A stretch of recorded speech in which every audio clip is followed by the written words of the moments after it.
Hey everybody, welcome back to Gooseberry Homestead. Alright, so as you can see right here, I went ahead and decided that I am actually just going to get myself a external hard drive, like a terabyte, and I've decided to go ahead and just use the computer that I'm already sharing with my children. The idea with selling my gooseberries was to, you know, get myself a new laptop so I wouldn't have something that I had to share with my children. However, the more I thought about it, the more impractical it is right now in our family and that sort of thing. So it would be better for me to invest back into growing items to eat for our family, and items that I can share with other people, and items that I can possibly even sell to other people. So in a sense, when I'm selling it, I'm sharing some of the things I'm growing, and I have seeds for stuff that is not generally stuff that you see in the box stores. So I figured I might as well go ahead and start some of those seeds, and then get, like, how many people see artichoke plants being sold in the stores? Not very many.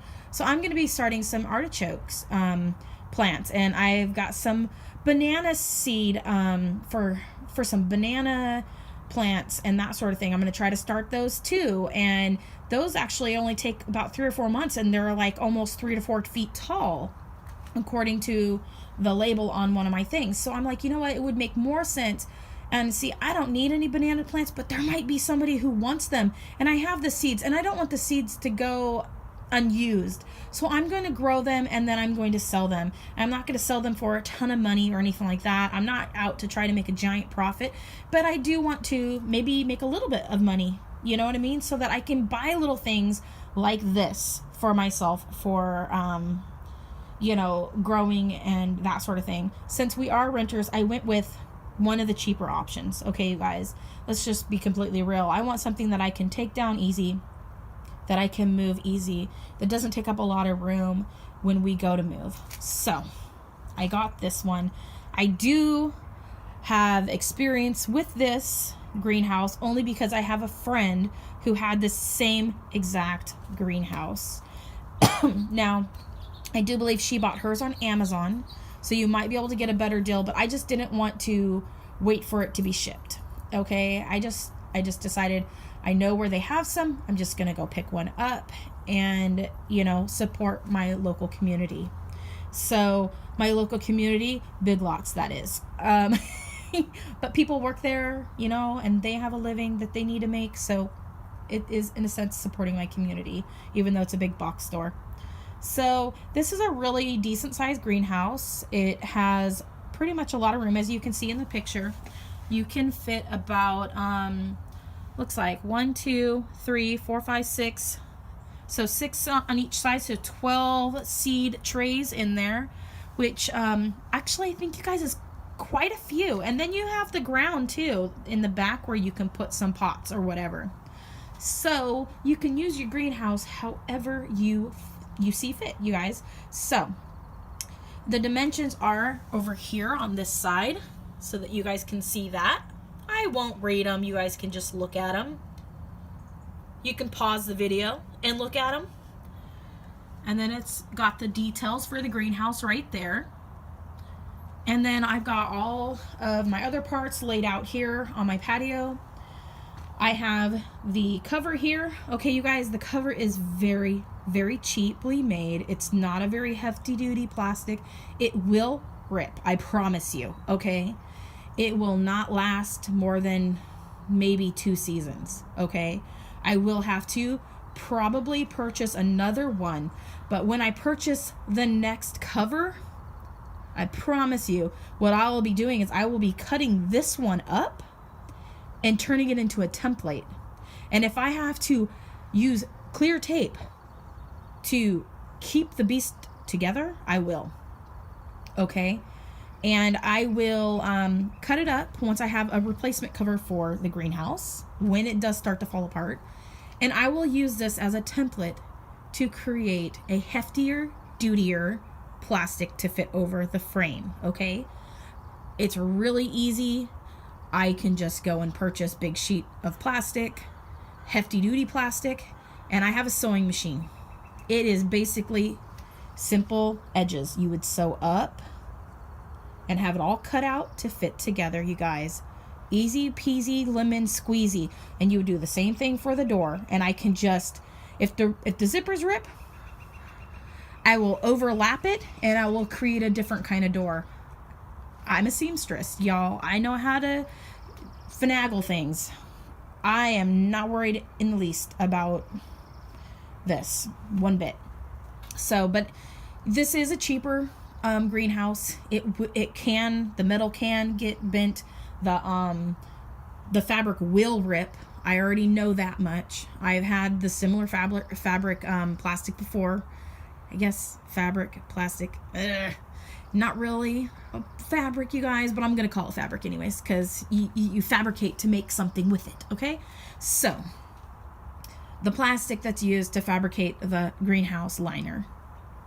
All right, yeah, it will rip. I promise you that, because I've had something like this in the past and it ripped. And so did the zipper area. And I fixed it with tape and that sort of thing. And I either just let it be ripped or whatever. So anyways, so I'm moving on over here.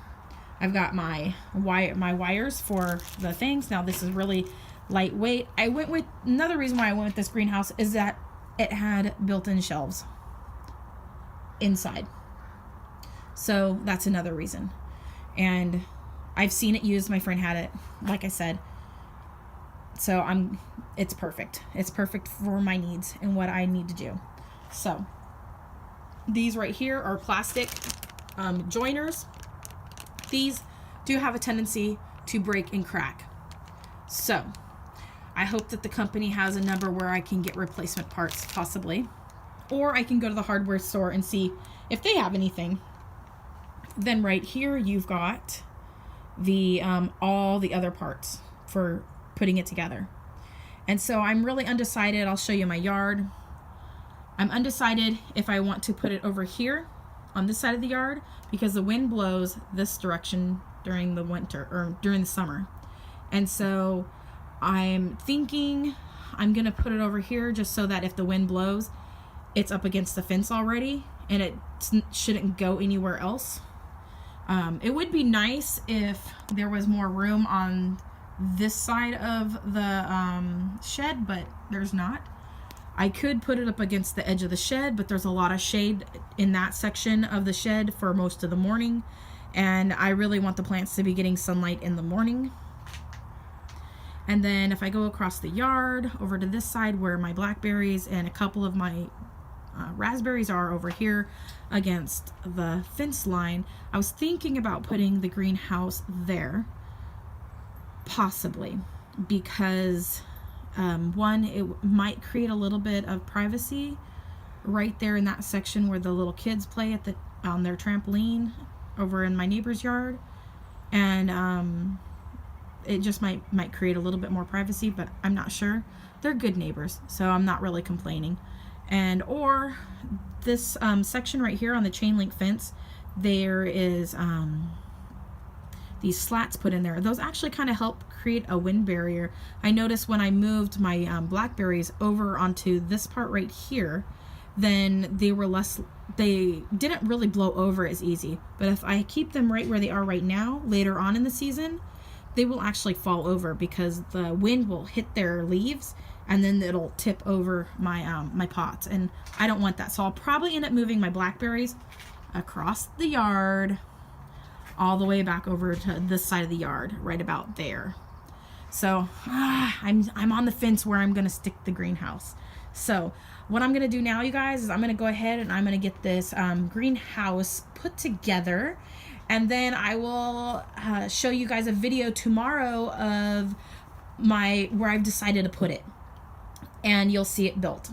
So I might actually, I was looking at these little stakes here, you guys. If a strong wind comes, I don't know if that's really going to keep that thing down in the ground. They're pretty little. Anyways, you guys, I'm going to get this put together, and I will show you guys tomorrow how it all turns out. Anyways, you guys, thanks so much, and have a great day. Bye.